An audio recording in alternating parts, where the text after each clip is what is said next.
Oh boy, oh boy. Would you believe it's 2026? The future has arrived. As usual, it's been a while, but 2025 was insane. I'll mention more about that, but mainly what we're gonna be doing today is the build log for that amazing thing. And we're also gonna cover some cool AI stuff, some cool PCAM stuff. We're gonna talk about a snow melting machine. Yeah, that's back. Insane. And a mixture of manufacturing and all of that good stuff. As you may or may not know, most of what we do here has to do with the defense industry. So unfortunately, we can't share most of that. So that the majority of what you're gonna see here is from other. But anyway, I hope you enjoy. Sit back, relax, grab a brewski, and let's get back to the beginning of December when I finally had the chance to even start this project. See you there. So I'm gonna start producing this today. It's Sunday, and I also did add 2 more wheels, so there's 5 now instead of 3, because I realized the weight of this thing is gonna be tremendous. Anyway, so I'm using whatever material I have. I didn't have that thick material in the shop, so I'm gonna be making these standard brackets. They're out of 8mm, these ones, and the top plate is gonna be 112 and 16mm as a spacer. This is what it looks like when running the Armada production designer manually. So you just gotta choose your top side. I'm gonna choose this one, press OK. There's a lot of clicking. That's why I automated all this. You're gonna do your flat pattern, and that's based on your preset default tools. That's another downside to this software, really. If I then go into the bending option and I change the die and whatever, it's not gonna update this unless I go back into production designer and choose a different internal radius and stuff. That's really dumb. You should always start with the bendings so that you know it's gonna be able to produce it and what radii it's gonna have. Anyway, so that was that. And now I'm gonna go into a bending program. Just gonna press auto up there. For these type of parts, it's it's a godsend. You just auto. And so up here you have your side view, and we can animate this so that we see what happens. We can move to the next step. We're gonna be there, and we can animate that. And as you can see, there's some space left there because these dies are 88 degrees. We could overbend this just a bit. That's mainly for spring back. So that's that. I'm gonna do this for every part.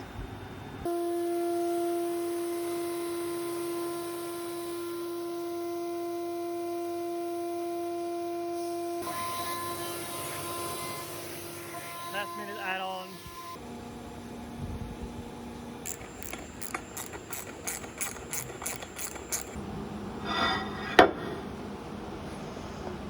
Chunky. It's getting in there. The fit is just spectacular, so I have to use the screws to actually pull it down into the hole there.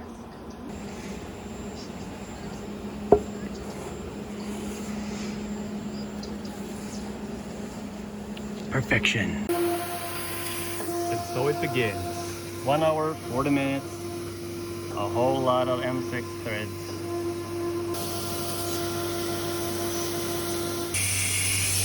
So these holes, I totally forgot that they need to be tapped.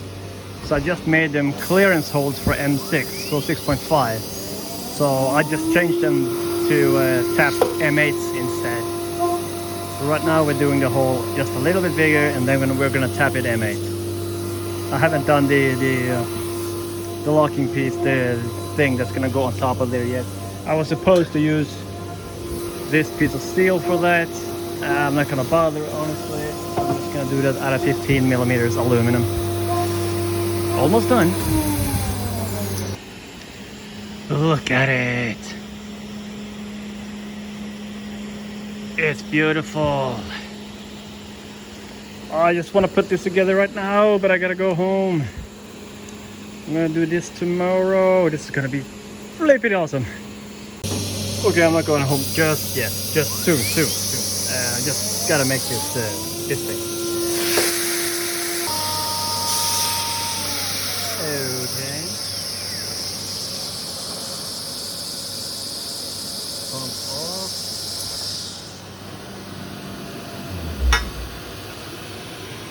I might have overdone the chamfer there. That's a huge chamfer. Look at that thing.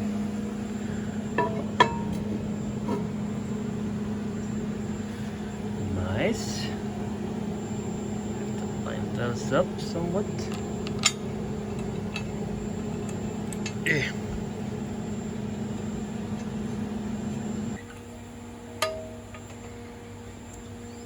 Like so. This is gonna hurt me more than it's gonna hurt you.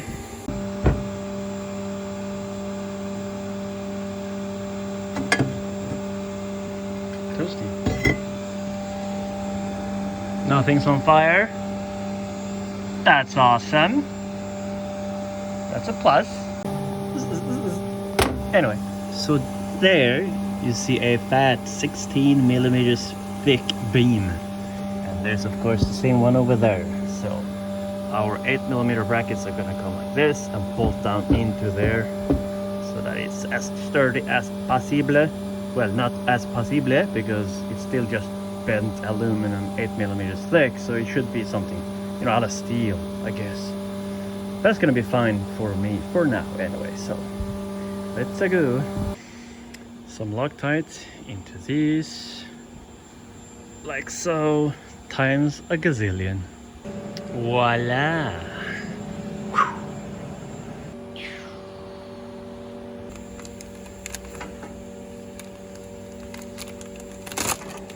Lovely!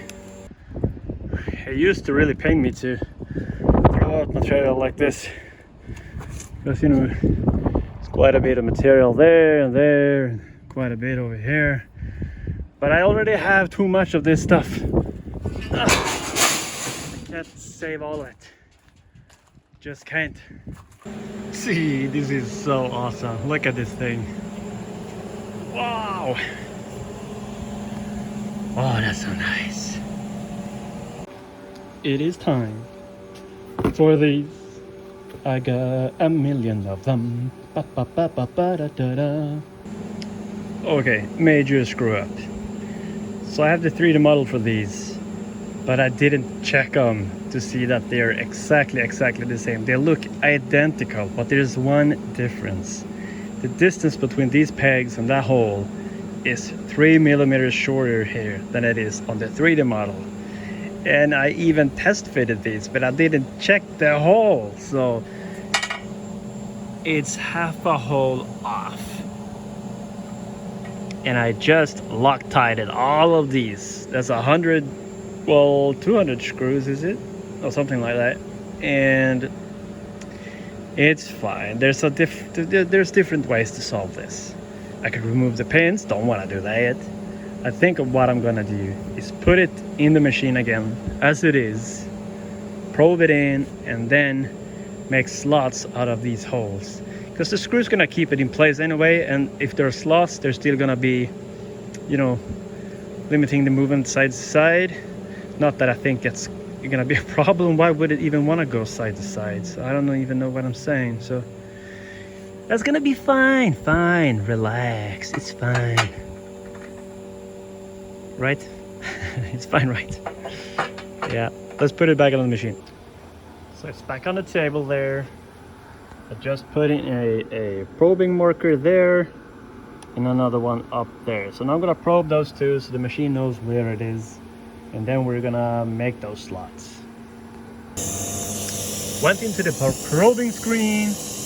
I put the circle where the slot is so that we can find the current hole there. Selected that marker and we're gonna probe for that location.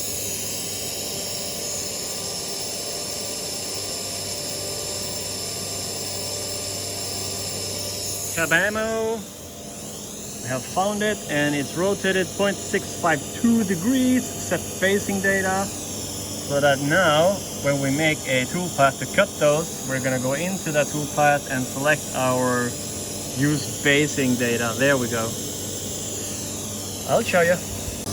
Hopefully I've thought of everything.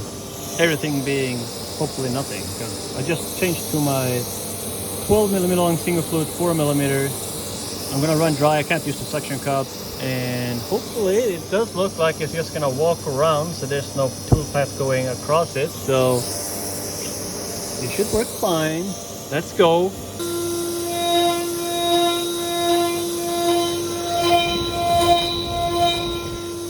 Last one.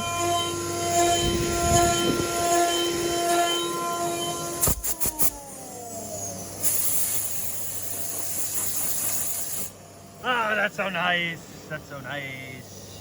We could chamfer the top of those, but should we not? Because we're not gonna even see those, because the thing is going on top of there. And what I talked about those screw heads, they're ever so slightly proud here. That's why it was sounding like that, ringing sound. But that's fine. It, you know, I mean, this stays put anyway. But I'm only going down 1.5mm per pass, so it took an extra 30 seconds. Who cares? Okay, let's do the top ladder. Okay, we probed it in. Let's go. First try. I really shouldn't film while doing this, because if my brain is occupied with something else, I might screw this up. But I'm not gonna believe that. Well, I did already screw it up. I can't. Well, actually, I could use the suction cup, but I don't know. I'm not gonna. I'm gonna turn that off, and I'm gonna turn off the coolant, and then we're gonna go. I'm not sure why, but that's what I'm gonna do. Sounds a lot better, and it looks great.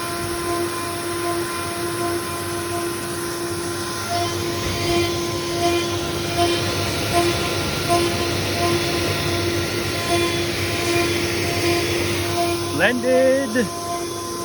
Yeah, that's our little secret. I'm gonna fix this and nobody will ever know.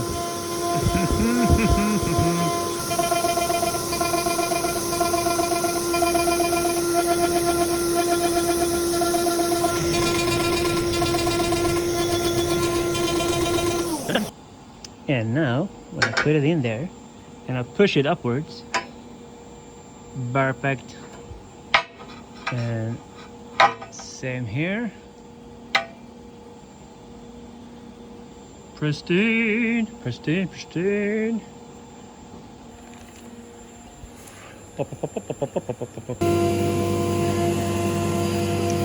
One eternity later, almost done. Okay, so I just put these two together, the servo and the gearbox. They go together so nice. And next step is just seeing if we have made our cutout in approximately the right place, which we should, I'm pretty sure, but you know, I've been wrong before. Machine's working over there because this is during work hours.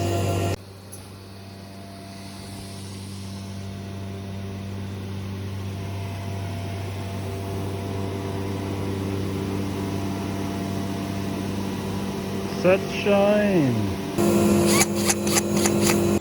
Like so. Now we do have a couple of centimeters each way for adjustment if we need to. I don't think we're gonna need it, but who knows. Looking good so far. Some proper edge protection, and then there's some zip ties down there for strain relief. That looks good, right? It's a rainy day and I'm gonna go insane, but it's Saturday and I'm gonna replace my tool changer thing. Ba, ba, ba, ba, ba, ba, ba, ba. I'm gonna remove the tool changer, the linear one, and I'm gonna remove all the tools from PCAMs just so it doesn't ever go there and try to change to them. If I ever want to use any of these tools, it's gonna come to the front left there and ask me to put them in manually. That's gonna be fine. This is the old one, so I need to finish drawing up the new one, and I'm gonna make that bottom platter thing. That's out of 5mm, and I'm gonna think about how I'm gonna keep the lid at a specific distance there. I originally meant to make, you know, have some stuff lathe for me, but now we are on a time crunch here, so I think I'm gonna just bend something up. Okay, so we have our uprights, super basic, out of 5mm, since we're already going to be cutting 5mm.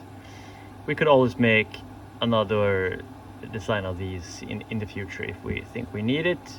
I mean, they're gonna be quite wobbly by themselves, but since they're on different angles, all of them, they should lock each other into, you know, constrain their movement, if you will.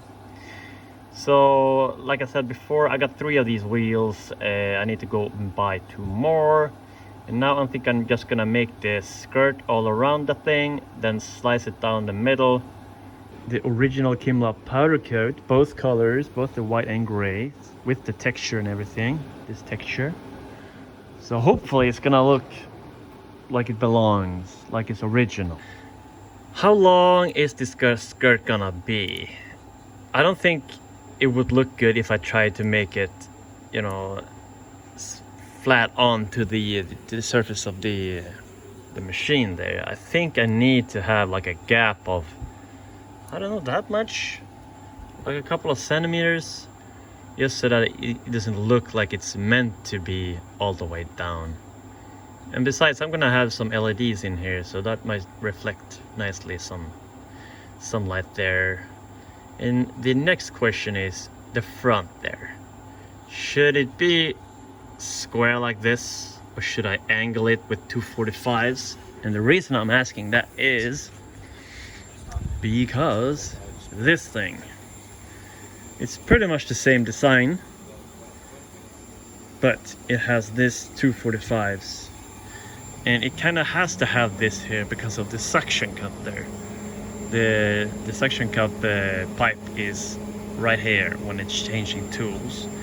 So I requested the exact same air cylinder that is on that tool changer, and I also requested the 3 files for some of the sheet metal parts for the lid there, or the hatch, whatever you want to call it, because I wanted to reuse those just because it's somewhat simple and they already produce those, so they could just produce more instead of introducing new part numbers and whatnot. However,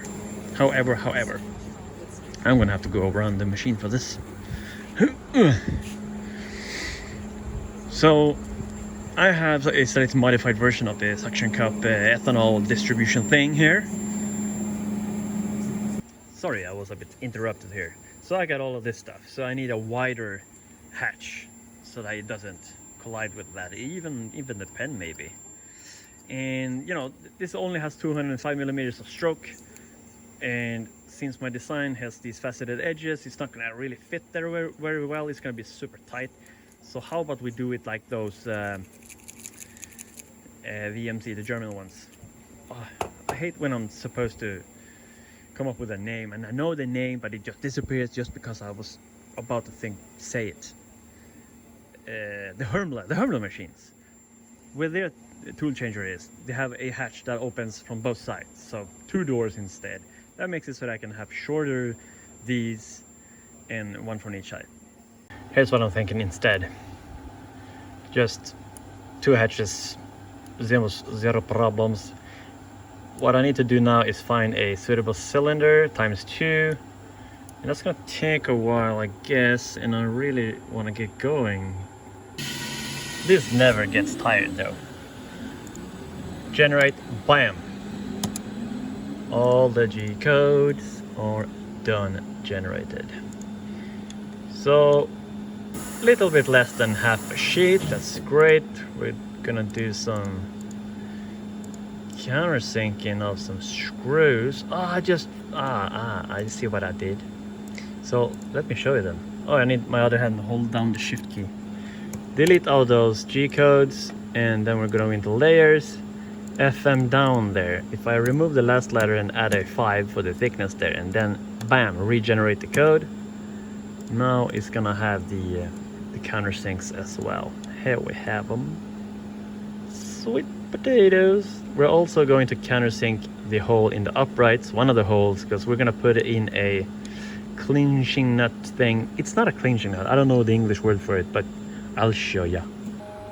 we do have a suitable piece over there. So I'm gonna put this back, and I compacted everything so that it's gonna fit that piece we have over there. It's gonna be tight, but it's gonna fit. So away you go. Now look at this. To be able to fit it when I rotate it, I need to go down and sweep underneath that shelf there. Too funny. And look at that precision. It's gonna put it back exactly where it needs to be. Oh well, let's get things going. Let's get this going and get to the store. All set. Machine's gonna run. I'm gonna run. See you in the car. Christmas tree and a holiday. Yoink. Done and done. Beautiful.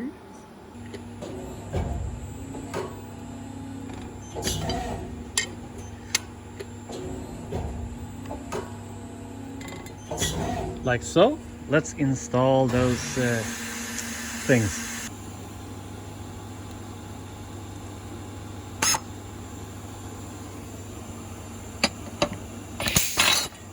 Oh balls! The trigger got caught there. That's what I get for doing this one-handed. Okay, like so. Flush and nice. And I'm definitely gonna have to have these powder coated because they're zinc plated and I don't like the look of those next to the aluminum. So I'm gonna powder coat all of it. So the wheels are in place, the uprights are in place. Here's the clinching that thing, and there's two holes here. One's countersunk from underneath because that's going to be flush with the table over there, and then there's a through hole there that's going to go down into the beams. Okay, almost done. Looks scary though. Got some cardboard there for spacers, and I think, yeah, I'm gonna go get some help because this is heavy. I think the whole thing with the tools and everything is gonna be somewhere between 150 and 200 kilos. Yup, that was that.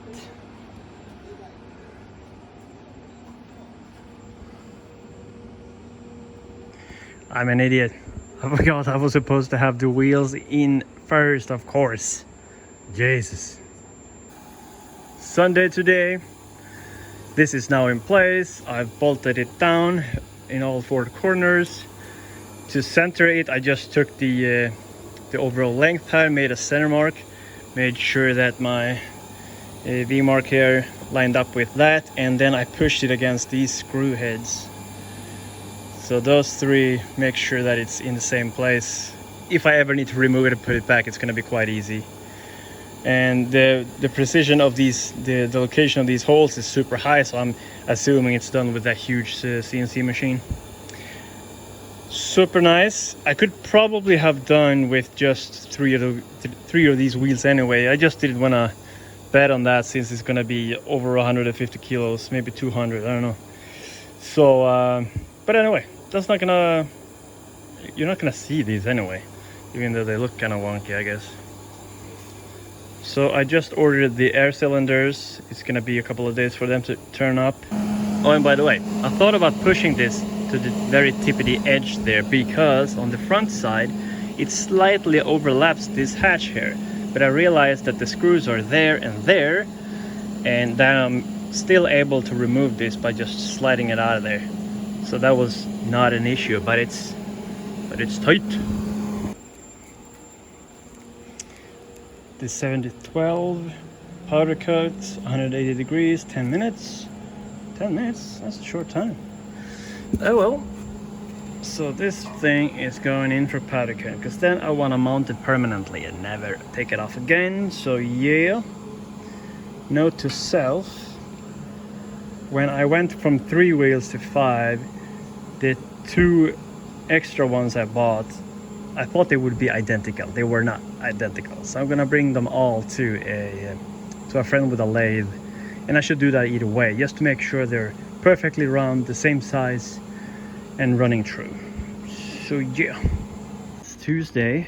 I just got this back. It's been powder coated in the exact same color because, you know, it's from Kimla, so it's exact.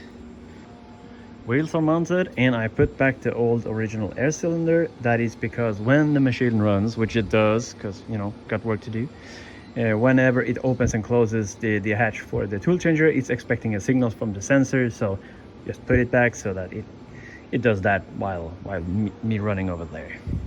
Works a treat. Let's mount this thing. So it's on there, looks great, spins quite freely. I haven't tightened the slip ring thing, whatever you want to call it. Not a slip ring, but wheels are working. Was going to have it welded. That can be kind of risky in thin aluminum. So these joints here, I'm thinking about doing this instead. Oh, come on, Fusion. Sometimes it just freezes up like that. Okay, so put some bent 2mm aluminum on the inside, doing countersunk rivets. So I'm waiting for a reply from the Kimla guys. I'm just checking, and I'm in position there.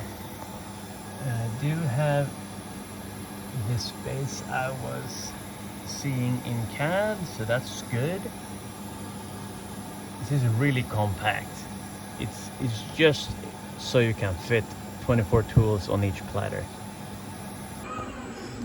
Right, so I've drawn all these smaller details, like the hatch and stuff, and all the places where all the hardware is gonna go, and some tiny L brackets and whatnot. I hid the air cylinder there, but otherwise you see what I mean. Yeah, so this is actually sheet number 2, just more or less 2 full sheets to produce that. And let me show you, I just bent the first one, looking like this so far. All of this is gonna be countersunk stainless rivets.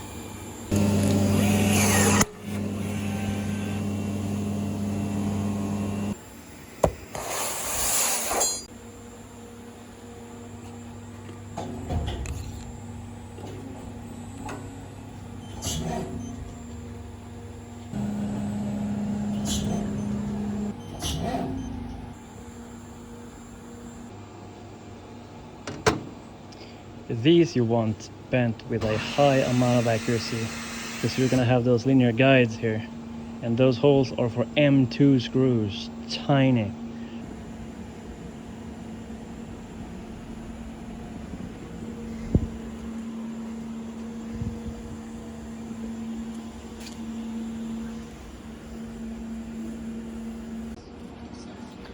Okay, so it's in place. Looks kind of good. Ended up where I wanted it to end up. Turned out to be pretty much the same height as that thing. That's a bonus. The only thing is it's sagging a bit around the hair, so I think I'm gonna make some feet, rivet them to there with a bend in and then down, so you don't really see them, just to keep this at the same distance as everything else when the air cylinders and the doors are on. Small tweak, but let's make some of those. Like so. Should have let the machine do the countersinking, but that's gonna be behind the door anyways. You're not gonna see that. These just arrived right on time. Like a glove. I love CAD. Makes this stuff so easy.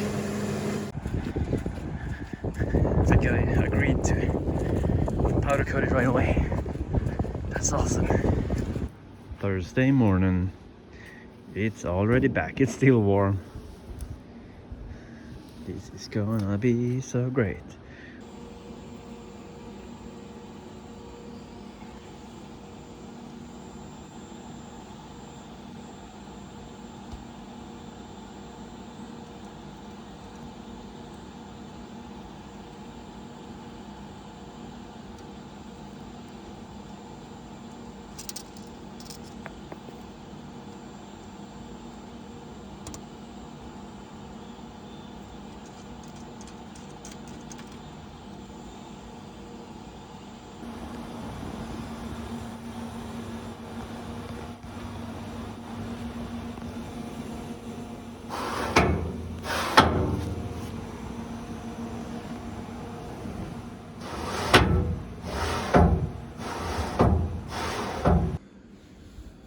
ready to go.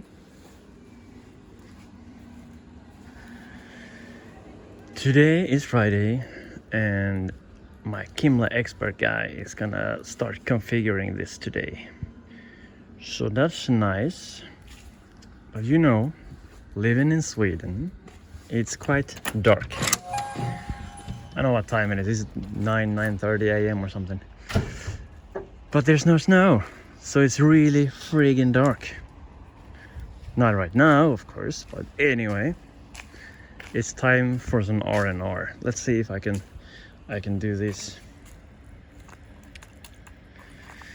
So close your eyes, because this is gonna be bright. Whoa, wait, whoa. Would you believe that actually worked? You're not gonna see that in Sweden. Not right now, anyway. While we're here, let's go and grab a beer or two. Titta på kartan också.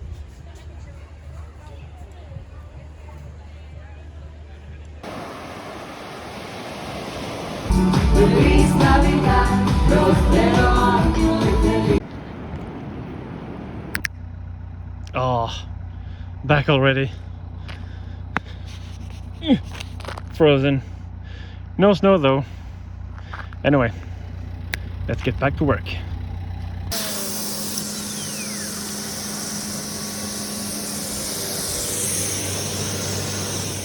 Okay, so me in all my wisdom was set on this servo actually having a absolute multi-turn encoder. I'm not sure why though, because the other tool carousel doesn't have that. The Z does not have that, but my old machine had absolute multi-turn encoders everywhere, so I guess that's why. So I'm gonna need to add a sensor. And I put a stainless steel screw there, but that's gonna be too small, I was just told. So now I'm gonna make a bigger platter here, and then a adapter thing to mount there. And the sensor, a guy from Kimla has sent it. I'm gonna pick it up today. And this cable that I got earlier, that's already prepared for that sensor. So it's just click and done. So these guys are thinking way ahead of me. Luckily for me though. So let's make that. You saw the steel washer there. That's inductively going to be sensed by the sensor. Yeah, I gotta turn off the vacuum. Anyway, so that's what's going on. Tomorrow is New Year's Eve, and the guy's name is Pavel Jakov, and he even said that he wanted to start with the software configuration thing today, and that he even works tomorrow. Who does that? I love it. So this is gonna be up and running very soon.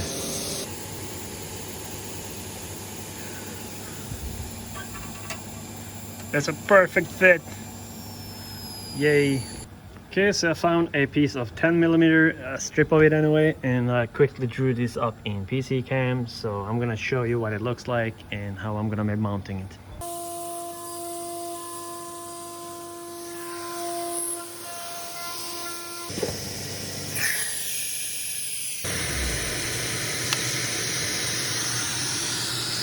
Like so. Some plastic. So let's see if this fits.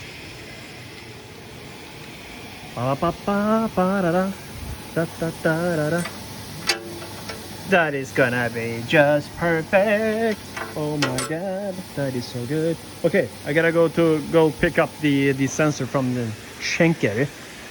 Always when it's Schenker Västerås, they never come here. They say we couldn't deliver it. Well, you couldn't because you never tried. So I gotta go pick it up myself.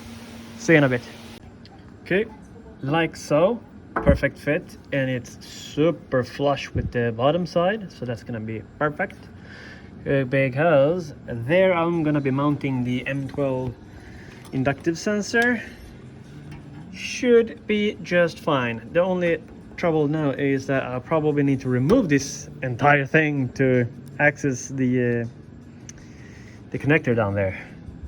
I don't wanna, because I'm all alone here, because it's, you know, New Year's Eve tomorrow.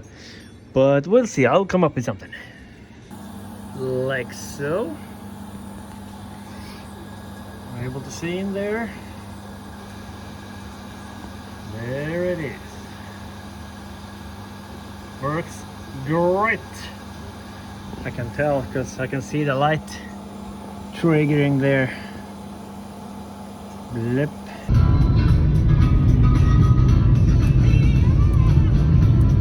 Alrighty then. Today is Wednesday and this is up and running. So there were some issues tuning this, and it didn't really help that this kept on slipping twice. That's why they had so much trouble, mostly anyway. What I had to do is just squeeze something in between the wheels so that it came up just a tiny bit, and then tightened it, and then removed those. So now it's fine.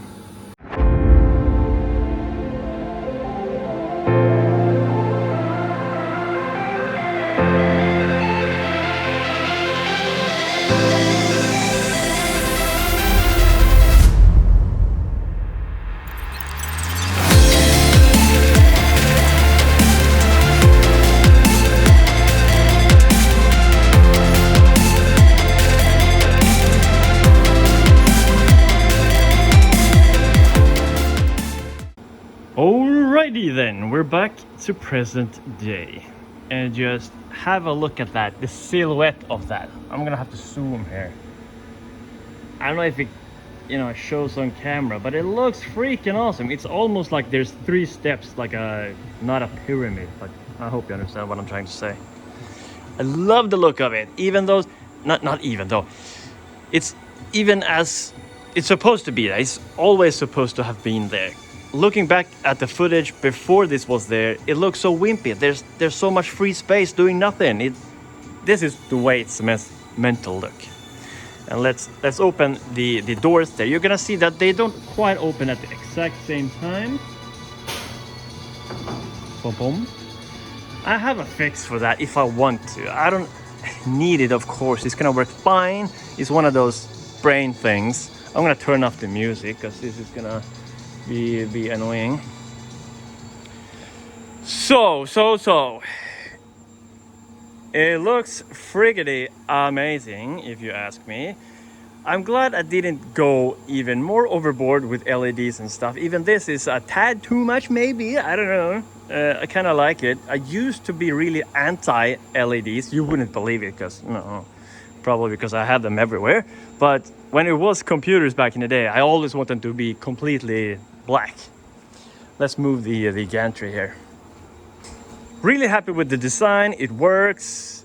There's, of course, this is version 1, so there's always going to be things that I would do differently. I have updated the 3D file so that when I give it to Kimla people, they're not going to experience those problems, but I'm sure they're gonna still just use this as a reference and make their own thing because they manufacture in a different way than I do, and so on.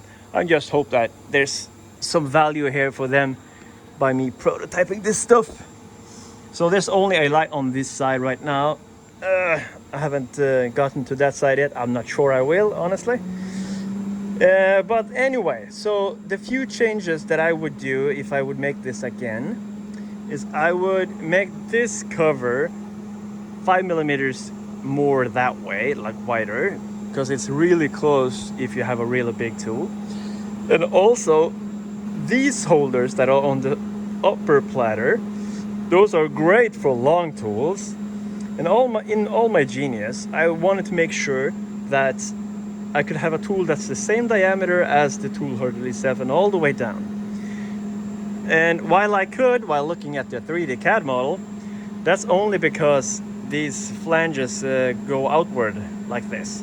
So that when I start rotating, it's gonna hit here if the tool is this freaking long and also the same diameter as this. Sure, that doesn't really happen unless it's a chip fan, which I actually have in here somewhere.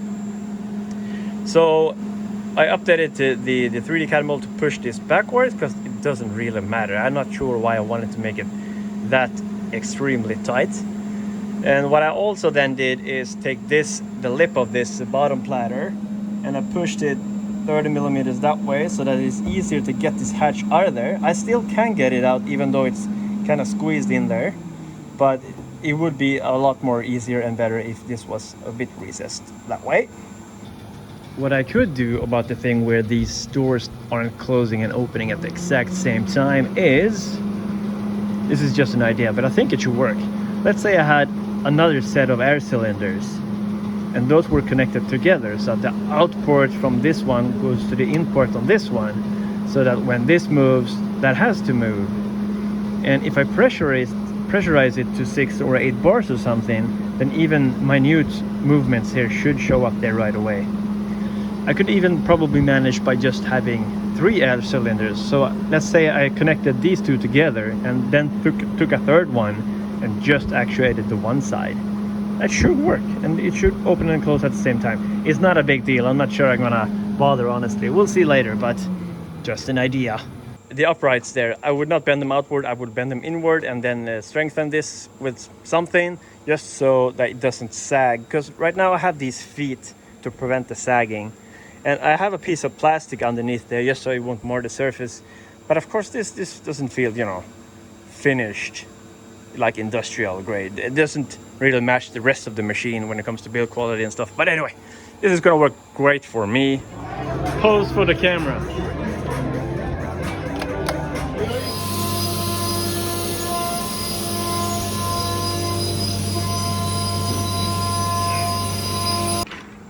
My pose for Fusion has included the, I'm gonna scroll up for this, ABB control, so I can just program order material from the robot while posting, and also control things on the Kimla, like using the suction cup, activating vacuum zones, turning off the pump when it's finished and stuff. I don't really use Fusion that much anymore because PCAM is really powerful, and most of what we do is just 2D cutting. Well, 2.5D in some cases, but still. I have made a cool little program that takes I'm gonna actually show you that. How about we just jump straight into that? This video is gonna be all over the place, but I don't know, some of you seem to like that. So I'm just gonna make a rectangle, because this only works on rectangles as it is right now, because that's what I needed at the time. So this is a rectangle. I'm gonna go into CAM. I'm gonna select that, press the plus key, and I'm gonna choose a tool. Let's go with a 4mm crown Norge. And those are gonna be our parameters. That's fine for now, I suppose. And we're gonna do a multipass pocket milling operation that looks like this. All it does is go down and it goes zigzagging, all of that. But if you have linear motors, which many of you do on your Kimla machines, of course you wanna do that sexy helical cutting. And the most optimal, most gentle way to cut this pocket would be to do a helical ramp in the center, right? And then progressively move outward in a, what do you call, a spiral, until you reach either the top or bottom wall or the left or right one. And after that, you would want to do a half moon shape like this, either just in one direction, well, cutting in one direction, or cutting in both directions. You can do all of that in Fusion. But if you just want to be quick and dirty without post-processing and mixing, because I do quite a bit of mixing of Fusion code and PCAM code, it works great. And after you've done the half moon one, you want to clear out those corners. So let's see, I don't have that folder up, do I? Okay, there we go. So it's UTAP Trochoidal G-code optimizer. It really rolls off the tongue. So opening it up, it looks like this. And before I show you that, I'm gonna tell you to go into your G code there. You're gonna see this is all the G code that your PCAM is running. That's not really true, because you're not gonna see the tool changes and some other stuff. I'm not sure if you're able, I should ask that, if it's able to enable that, so every single line of G code that is running is actually present here. It doesn't really matter for now, so Control A to select it all, and Control C to copy that. And now we can just delete that. Now it's empty. We go into our little program here, and up there we have the tool. It doesn't know the tool since, you know, that's not specified in the G code. So we're just gonna put in 4mm, And step over is going to be 2. That's fine. That's 50% step over. We could specify which helix ramp we would want. If we just leave it, then it's going to be auto. The pitch is going to be 1. That's fine. Stock to leave. We could leave some stock all around the corners while we're doing the aggressive cutting. And then click the cleanup pass button. That's going to make a finish pass all around. And you can slow that down if you want to by entering your feed there. You can also write like 50%. That's going to be half of whatever has been programmed in PCAM. So we're going to do climb milling, and then we're going to do both ways. That's going to be the fastest, most aggressive way to do this. And we're going to put in our G code here, but instead of pasting that in there, we can just press the paste button there. It did it, and now we're going to press the go button. Then you're going to see the new G code over there, and it's going to tell you like output copy to clipboard. You don't have to select and copy that. It's already put into your clipboard. So just paste that in. Whoops. And press save and path locked. And now, as you can see in the background, it changed quite a bit. So if we look at the simulation here, we can see that it's spiraling outwards, and I need my other hand to change the angle of this so we can see the helical in the middle there. But anyway, so we're gonna do all of that, and then the half moon in both directions, and then gonna clean up those corners. Pop, pop, pop, pop, pop, pop. And then I don't know if we had the cleanup pass option selected, but anyway, so that's what we're gonna do. Okay, so I have a piece of material, and I did some changes here. I sped it up, so I'm doing 80 millimeters a second, which is way too fast for a 4 millimeter single flute, but that, yeah, it's gonna be fine. And I don't want to use the suction cup. I want to see what's going on. Sure, it's gonna be chips everywhere, so I also made the square just a little bit smaller. Put in a 0.1 stock to leave, a finish pass with 50%. I'm gonna add the percent sign there, percent. Added the cleanup pass, and yeah, so I'm just gonna press go. That's to the clipboard. I'm gonna go into G code, remove that, select all, paste right over it. And I notice I need to do one small thing. I need to remove this Z0 from there. I'm gonna save it. Well, it's showing a red line, so maybe I should just do that. Yeah, that's better. I'm gonna have that fixed by the time you see this, but anyway. So let's make this thing. Activate that vacuum. Everything's on 100%. There goes nothing. Saving the file like this.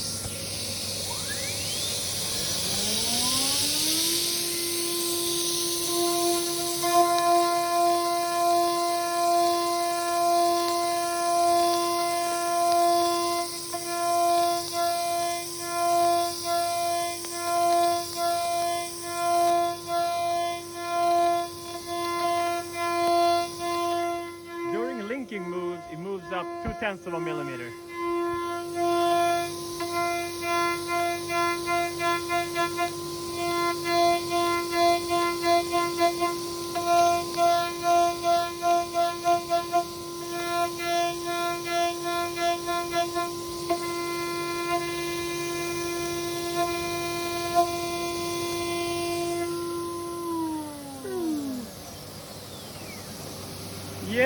Yeah, now we're gonna see the tool changer turn green over there.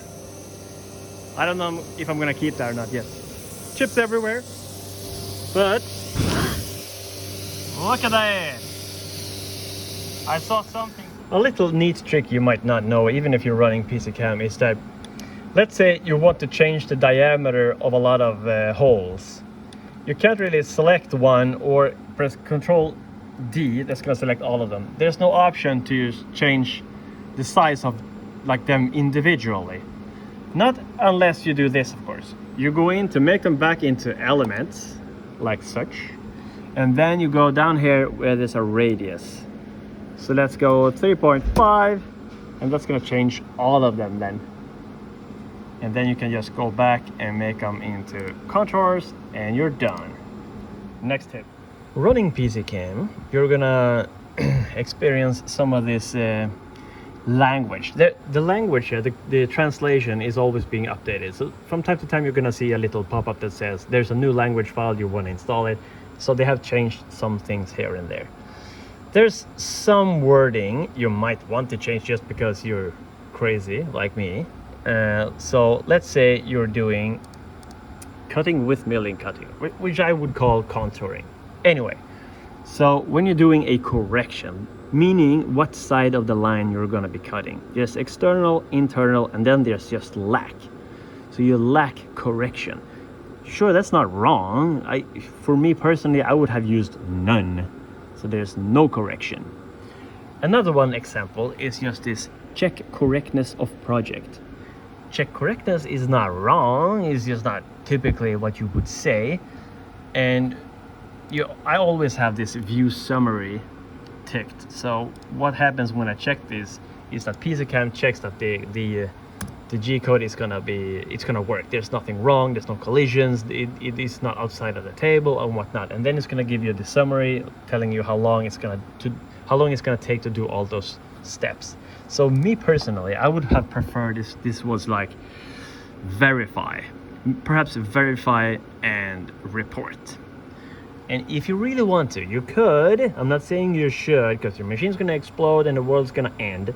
But if you still want to do it, you could just get one of these database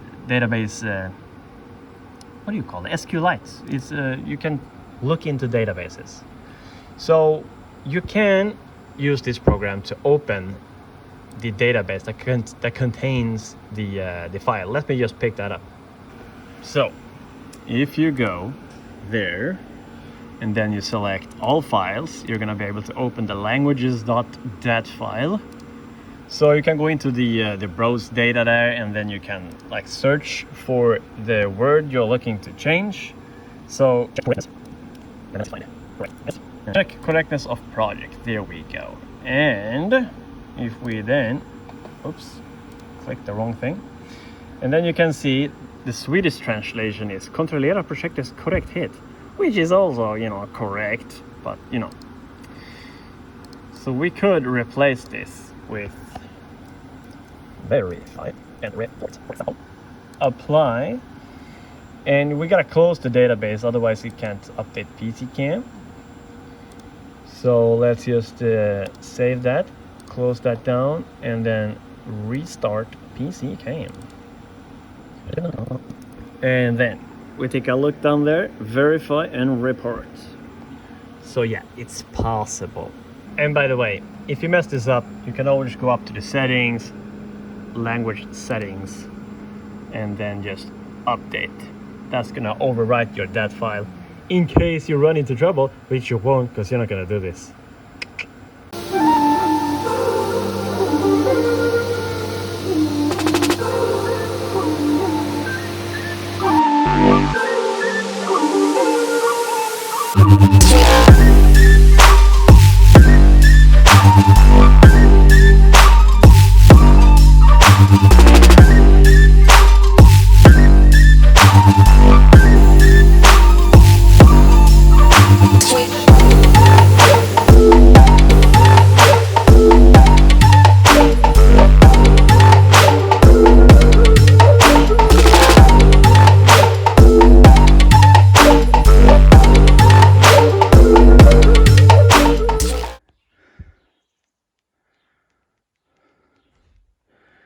Time to fix this up.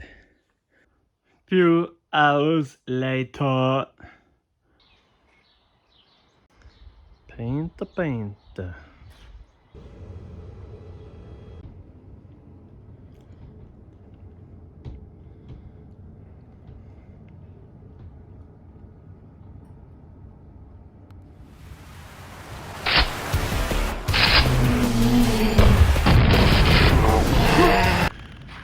So, here we are in frickin' Högdalen in Stockholm. You may or may not know, a bunch of years ago, I used to drive a truck, and sometimes I did some snow plowing and whatnot, and I was always amazed that we were allowed to dump the snow into the ocean, because it's full of crap. I mean, anything from cigarette butts to plastic bags, mailboxes, shopping carts. The biggest thing that was floating in the ocean afterwards was a Cooper Mini. Yeah, a small car. So you can imagine the size of these buckets. That's when I had this idea to have a machine melt the snow instead. I didn't really have an energy source back then, but I just started designing it, and this was pre-Fusion, so I was using SketchUp. As time moved on, we actually found money to build this machine, and sure, we're up to version 3 now, but the thing about that project is why it died is every step we took required convincing and just nagging, and nobody wanted to take this on and put their name on, approving us to test this machine, releasing the water. Even if it was into a swamp, it was like, oh, well, if it's during the winter, the water might flow all the way to the small lake over there. So we were like, what are you proposing we do? I just dump it down the dagvatten, the well. And I'm like, but that goes straight to the lake. Yeah, but then it's Stockholm Water's problem, not ours. And that pretty much sums up our fights, because I really thought we would be received with open arms and just everybody would love this idea, but they did not. We weren't wrong, we were just early, which is the same thing you might argue, but suddenly now, in 2025, a guy just called us up and said, wow, this is super interesting. I represent the city of Stockholm, and I have a new assignment to find a solution to an alternative to the dumping of the snow into the ocean. And I was like, oh wow, that's a novel idea. I was maybe a little bit salty, but anyway, so I told him about all the problems we'd had, and he wanted to get this machine up and running like ASAP, so we could have a test period now in January of 26.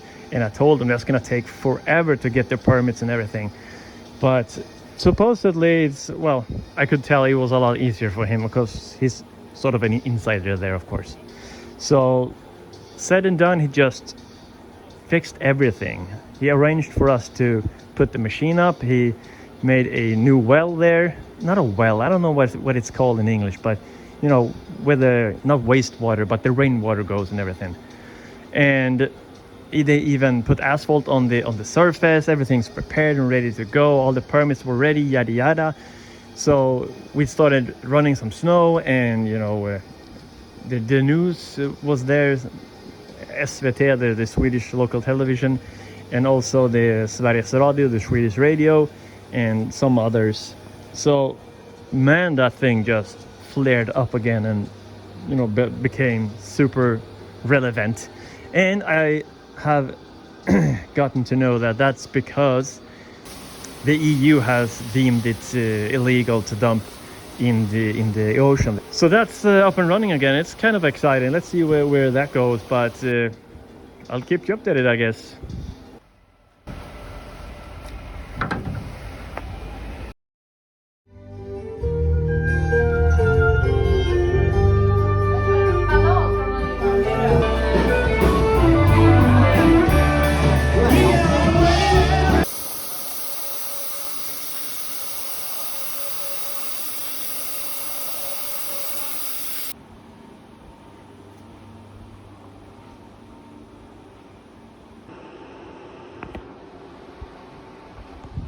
Hey there everybody, quick video today. I was supposed to release the files for the voice control thing, and I haven't done that. We have a record amount of work to do, so you know how it is. I got busy and yada yada yada. Anyway, just quickly, I did add a couple of new features. Let's go. Give me a rectangle 250 by 125, round the corners or radius of 15, countersunk M6 screws in each corner. Like you see before, this is just super basic. But what I've done extra above that is it now knows the size of your sheets and stuff. So you can go like, okay, give me 8 of those. So it's gonna copy the same file and make 8 of them, and you can adjust the spacing between them in X and Y. You can also go and say, okay, fill up the whole sheet with that. I'm gonna quickly show you that in the software. You can set like preset sheet sizes, so it knows how many is gonna fit on your sheet. Like so. Ba-ba. And also, okay, make it just the one. And this is gonna be a bent piece. So give me a 90 degree, 35 millimeter long bent edge on the top side and on the right side. And it's gonna add the flanges themselves so that if when you go and bend this piece, it's gonna, you know, be correct. Let's see if we can zoom in there. That's a bend 90 degrees, and there's another one there.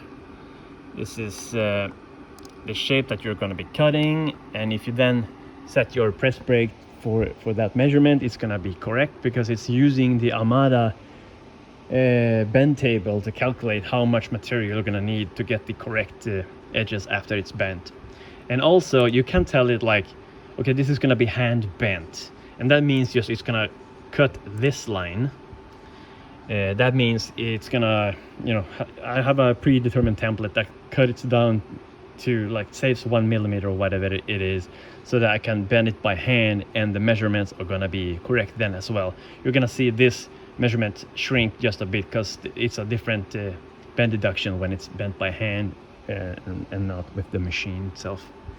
So that's pretty super awesome. And well, I think maybe the pocket thing, sure, you can do all kinds of holes or sizes and stuff in the parts, but when you say it's a pocket, I got an error. I haven't had time to look at it, but just oh yeah, we gotta check out the software. Let's see. It needs some explaining.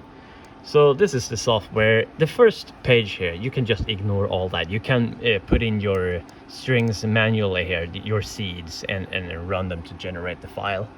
The AI assistant page here, you need to enable AI integration, and you put in your API key. Hopefully you know what that means. If you don't, I should make a quick video about that. The endpoint just is going to be LAD. This is just the default standard, and you can choose whatever model you want to use for this, and you can type in whatever you want. You don't have to choose in the list here, but I'm using the 401 there. And the voice input settings here, max recording is 15 seconds. That's pretty good. It's F10 to you know, hold down F10 to, you know, make it listen. Choosing the language, you don't have to do that, but I really recommend you do, because otherwise it's going to have to figure out the language as it's you know, listening. So you don't have to use English, you can use whatever, but just choose the correct one. And down here you're going to have your history, and this is quite important just because that makes it so that you can iterate on your parts, add holes or change sizes and whatnot, because it doesn't really have a memory when you're using the API like this, so you're practically sending the memory with it. So like follow up, okay, this will not be hand bent. Okay, that was me before, and blah blah blah blah blah blah. Anyway, so now you know that. You can clear your prompt history and stuff. PCAM integration up here. If you have a Kimball machine, you might want to do this. It's set for custom command, and this is the command. It's running the executable with your output file in the as a parameter. That means it's gonna be imported automatically if you have it running this latest version of PCAM. If you're not, then probably you're gonna be wanting to choose one of these options, only import or new and import, and that's just gonna send keyboard shortcuts to new file and then import. And if you have enabled the barcode option there, it's gonna paste in output and press enter so that it finds the file and imports it, like I did on the previous videos. Here you have some default sheet sizes. It knows that I have the 125 by 2500, but you can choose whatever. And minimum spacing between shapes and stuff, super basic stuff. There's a help section here. I didn't type that stuff. That's the AI that did, but hopefully it's helpful. And the file, I'm not sure what the file's name is going to be. Maybe it's going to be just this, because this is the final one. And when running that the first time, it might take up to like a full minute before it actually launches. So there's nothing wrong. It's just unpacking everything, and it's going to use your default recording device for the microphone and stuff. So if you're running like a Linux or Mac OS, then sorry, it's not going to work. And you know, I'm not really a software guy, really. I don't do that, you know, every day. So sure, it's working on Windows 10 and 11 for sure. Well, hopefully, I should say. So I'm sure you're gonna be able to break it and you know, get it to do some weird stuff. But if it does anything weird, just tell it that it's weird. Like, oh, you did this wrong and blah blah blah. It can correct itself quite a bit, so just know that. And that's maybe all then, because I gotta get going. But hopefully in the description here there's gonna be a link to the files, and probably also like a other than just the executable, there's gonna be like a file dump folder that there's all the source files. So if you want to do a version of this yourself, everything's there. Hopefully that makes sense. Well, that's all. Bye bye for now. Talk to you soon.